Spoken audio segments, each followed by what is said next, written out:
Political news, sports news, crime news કે તમારા રાજ્યના સમાચાર, હવે દરેક ખબર પર રહેશે અમારી નજર. ગુજરાતનો સર્વશ્રેષ્ઠ ન્યૂઝ ચેનલ. સીમા જાગરણ મંચ દ્વારા કારગિલના શહીદોના બલિદાનને યાદ કરી વિદ્યાર્થીઓને રાષ્ટ્ર સેવાની પ્રેરણા. શહીદોને મૌન પાળી અપાઈ શ્રદ્ધાંજલિ. કારગિલ યુદ્ધમાં ભારતીય સેનાએ વિશ્વ સમક્ષ અદમ્ય શૌર્ય, સાહસ અને પરાક્રમનું ઉદાહરણ રજૂ કર્યું. ડોક્ટર ભરતભાઈ ચૌધરી. રાષ્ટ્રપ્રથમના મંત્ર સાથે નાગરિક કર્તવ્ય નિભાવવાનો સંદેશ. ડોક્ટર નિખિલ કુમાર ખમાર. MN હાઈસ્કૂલમાં કારગિલ વિજય દિવસની પ્રેરણાદાયી ઉજવણી. શહીદોના શૌર્ય અને રાષ્ટ્રભક્તિનો સંદેશ વિદ્યાર્થીઓ સુધી પહોંચાડ્યો. પાટણ તાલુકાની શેઠ MN હાઈસ્કૂલ ખાતે 27 જુલાઈના રોજ કારગિલ વિજય દિવસ નિમિત્તે પ્રેરણાદાયી કાર્યક્રમનું આયોજન કરવામાં આવ્યું હતું. આ કાર્યક્રમનો મુખ્ય ઉદ્દેશ વિદ્યાર્થીઓમાં દેશભક્તિ, રાષ્ટ્રપ્રેમ, શહીદોના બલિદાન પ્રત્યે આદરની ભાવના અને રાષ્ટ્રીય સુરક્ષા અંગે જાગૃતિ લાવવાનો હતો. આ કાર્યક્રમમાં કારગિલ યુદ્ધના અમર શહીદોને ભાવભીની શ્રદ્ધાંજલિ અર્પણ કરવામાં આવી હતી. આ કાર્યક્રમમાં doctor નિખિલભાઈ Khamar, doctor Bharatbhai Chaudhary, doctor Dhanrajbhai Thakkar, પારસભાઈ Thakkar, Kiranbhai Desai, Niravbhai Dave તેમજ પત્રકાર વિજય વડાલિયાની પ્રેરક ઉપસ્થિતિ રહી હતી. આ કાર્યક્રમની શરૂઆતમાં હાઈસ્કૂલના શિક્ષકોએ આમંત્રિત મહેમાનોનું કુમકુમ તિલક અને પુસ્તક ભેટ આપી ઉષ્માભર્યું સ્વાગત કર્યું હતું. આ કાર્યક્રમના મુખ્ય વક્તા તરીકે ડોક્ટર ભરતભાઈ ચૌધરીએ વિદ્યાર્થીઓને કારગિલ યુદ્ધનો સમગ્ર ઇતિહાસ સરળ અને પ્રેરણાદાયી ભાષામાં સમજાવ્યો હતો. તેમણે જણાવ્યું હતું કે વર્ષ 1999માં પાકિસ્તાની સૈનિકો અને ઘૂસણખોરોએ નિયંત્રણ રેખા ઓળંગી કારગિલ, દ્રાસ બટાલિયન અને ટોલોલિંગ વિસ્તારની અનેક વ્યૂહાત્મક ઊંચાઈઓ પર ગેરકાયદેસર કબજો જમાવ્યો હતો. આ શિખરો પર કબજો થતાં શ્રીનગર લેહ રાષ્ટ્રીય ધોરીમાર્ગ પર જોખમ ઊભું થયું હતું. ત્યારબાદ ભારતીય સેનાએ ઓપરેશન વિજય શરૂ કરીને અત્યંત વિકટ પરિસ્થિતિ, હાડ થીજવી દેતી ઠંડી, ઓક્સિજનની અછત અને સતત દુશ્મનોના ગોળીબાર વચ્ચે પણ અદમ્ય સાહસ સાથે લડાઈ લડી હતી અને અનેક વીર જવાનોએ પોતાના પ્રાણોની આહુતિ આપી હતી. પરંતુ અંતે 26 જુલાઈ 1999ના રોજ ભારતે તમામ મહત્વપૂર્ણ ચોકીઓ પર ફરીથી તિરંગો લહેરાવી ઐતિહાસિક વિજય મેળવ્યો હતો. આ ગૌરવપૂર્ણ વિજયની યાદમાં વર્ષ 2026 જુલાઈએ સમગ્ર દેશમાં કારગિલ વિજય દિવસ તરીકે ઉજવવામાં આવે છે. ડોક્ટર ભરતભાઈએ પોતાના સંબોધનમાં પરમવીર ચક્ર વિજેતા કેપ્ટન વિક્રમ બાત્રા, લેફ્ટનન્ટ મનોજ કુમાર પાંડે, ગ્રેનેડિયર યોગેશજી યાદવ, રાઇફલમેન સંજય કુમાર સહિત અનેક વીર સૈનિકોના શૌર્ય અને બલિદાનની ગાથાઓનો ઉલ્લેખ કરી વિદ્યાર્થીઓને જણાવ્યું હતું કે દેશની સરહદો પર તૈનાત સૈનિકો પોતાના પરિવારથી દૂર રહીને આપણા સુરક્ષિત ભવિષ્ય માટે સતત જાગતા રહે છે.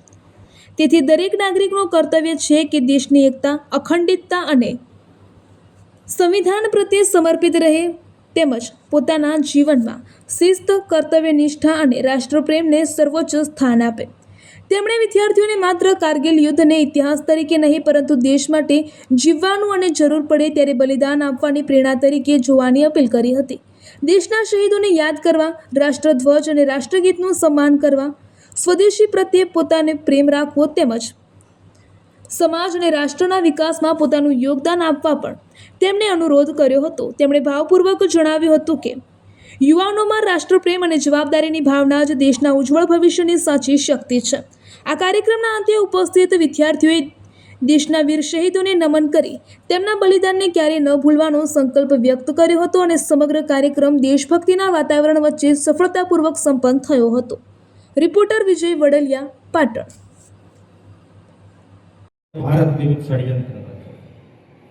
ભારત શાંતિનો પેગામ લઈને ગયું હતું. એના 100 જ દિવસમાં આ પરવેઝ મુશરફે એવું નક્કી કર્યું કે જે સિમલા કરાર થયો હતો ભારત અને પાકિસ્તાન વચ્ચે, અને એમાં એક શરત મુકાઈ હતી કે જ્યારે પણ હિમાલયની ટોચ પર બરફ છવાઈ જાય ત્યારે આપણી જે ચોકીઓ છે એ છોડી અને સૈનિકો પોતાના નીચે તરફની ચોકીઓ તરફ આવી જાય છે. પાકિસ્તાનના પણ સૈનિકો એમની સીમામાં જાય છે અને આ સમયગાળા દરમિયાન કોઈ પણ ઘૂસપેઠ કરવી નહીં. પરંતુ આ તો નાપાક, એ સમજે નહીં. માત્ર ને માત્ર ટુકડામાં પાડે કે જેને વિશ્વ વિભક્ત કરવો એવા લોકો, અને એવા લોકોએ એ લોકોને શું કર્યા, ઉશ્કેર અને જેના કારણે તમે જુઓ છો કે હાલ ઘણા બધા ધરણાને પ્રોટેસ્ટ કરે. બરાબર? પણ આપણું કાર્ય મુખ્ય તો શું છે? દેશને સંગઠિત અને સુરક્ષિત રાખવો. અને એ બધાની અંદર જે લોકો વિક્ષેપ ઊભો કરે છે એને આપણે ટાળવા. આ બધા યુદ્ધના પ્રકારો મેં તમને બતાવ્યા. જે યુદ્ધ દેખીતી રીતે નથી, પણ કહેવાય ને સામી છાતીનું યુદ્ધ નથી, પીઠ પાછળનો વાર છે. એવું યુદ્ધ છે? સામી છાતીનું યુદ્ધ નથી, પીઠ પાછળનો વાર છે. જેમ કે કોઈ દેશને ખોખલો બનાવી દેવો તો શું કરવાનું? મોબાઈલ, ઇન્સ્ટાગ્રામ ને રીલના રવાડે ચડાવી દેવાનું. ત્યારબાદ તે લોકોને શું કરવાનું? ડ્રગ્સના રવાડે ચડાવી દેવાનું. એટલે ડ્રગ્સ ઉપર વળી જાય એટલે ઓટોમેટિકલી આવનારી પેઢીઓ કેવી થઈ જાય? ખોખલી છે. થઈ જાય કે ના થઈ જાય? હા. અને આ બધી વસ્તુમાંથી દેશને બચાવવાનું કાર્ય હવે કોનું છે? ભારત વિરુદ્ધ ષડયંત્ર રચ્યું. ભારત શાંતિનો પેગામ લઈને ગયું હતું. એના 100 જ દિવસમાં આ પરવેઝ મુશરફે એવું નક્કી કર્યું કે જે સિમલા કરાર થયો હતો ભારત અને પાકિસ્તાન વચ્ચે, અને એમાં એક શરત મુકાઈ હતી કે જ્યારે પણ હિમાલયની ટોચ પર બરફ છવાઈ જાય ત્યારે આપણી જે ચોકીઓ છે એ છોડી અને સૈનિકો પોતાના નીચે તરફની ચોકીઓ તરફ આવી જાય છે.